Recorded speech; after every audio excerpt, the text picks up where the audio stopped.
The 2018 Steelers are led by head coach Mike Tomlin, offensive coordinator Randy Fichtner, and defensive coordinator Keith Butler. Their tenure in Pittsburgh isn't the first time these three have worked together, however. For one season in 1998, Tomlin, Fichtner, and Butler shared the sideline at Arkansas State University in Jonesboro. Look at those glasses. Oh, look at that. Yeah. Wow. Oh, man. Pretty slender there, Coach. Yeah, look Pretty at slender that. there. Look, we look like our kids. Still, yes, you do. Brown hair. I didn't have gray hair back then. Randy used to go sweater vest because he wanted to look presidential. You know, he was in a leadership position.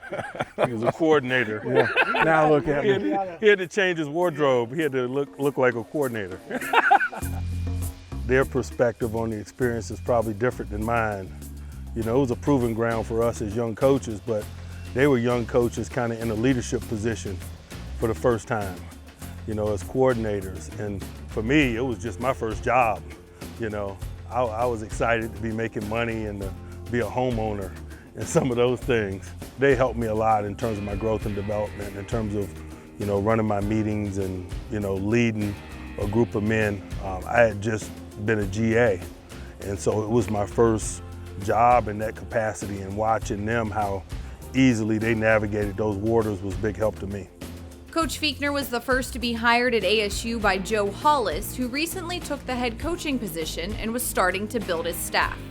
When I took the job, the first person I called as an assistant coach was Randy. The opportunity that he offered to me was a godsend at that time. Randy was probably more responsible for us being there than anybody, to be honest with you. You know, because he had a real big influence on Joe Hollis. Joe trusted him. When he got Mike, it was Randy. Even at his young age, Tomlin was well known in coaching circles as an up-and-comer. His job with the University of Tennessee Martin led to a chance meeting during a recruiting trip. The first couple of weeks I was the head coach at Arkansas State, went to Memphis, because Randy was very familiar with Memphis. We went to East High School, which is one of the old high schools in Memphis. East High School. We were recruiting. I wouldn't have thought we were recruiting the same guy if he was at UT Martin and I was at Arkansas State. Because I didn't know any better. I saw this young guy sitting in the high school coach's office, and it was Mike Tomlin. That's the guy. That's the guy that everyone's all talked about. I finally met him. When we got back in the car to leave, Randy says, "Coach, I got his phone number." All that nice work that we did that day to try and see if we couldn't get him to Jonesboro to help us with the offense and be a young wide receiver coach went for naught, because Butts came and stole him the next year and put him to defense. So They taught me to go over there, but the only reason I went over there is if Mike would move over to coach the secondary, because I didn't know anybody over there. I knew him. I knew him well because he'd been over in Memphis with us for a couple of years. At the time, Arkansas State football was transitioning from Division I AA to 1A, pitting the program against some of the best schools in the nation.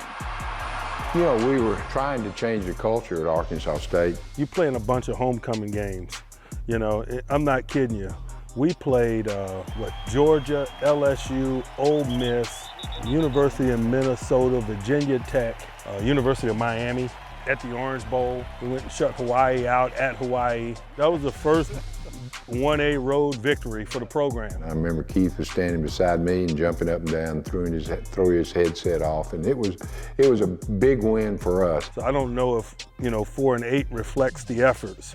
I had a lot of respect for the work that those young men put in and the way they played.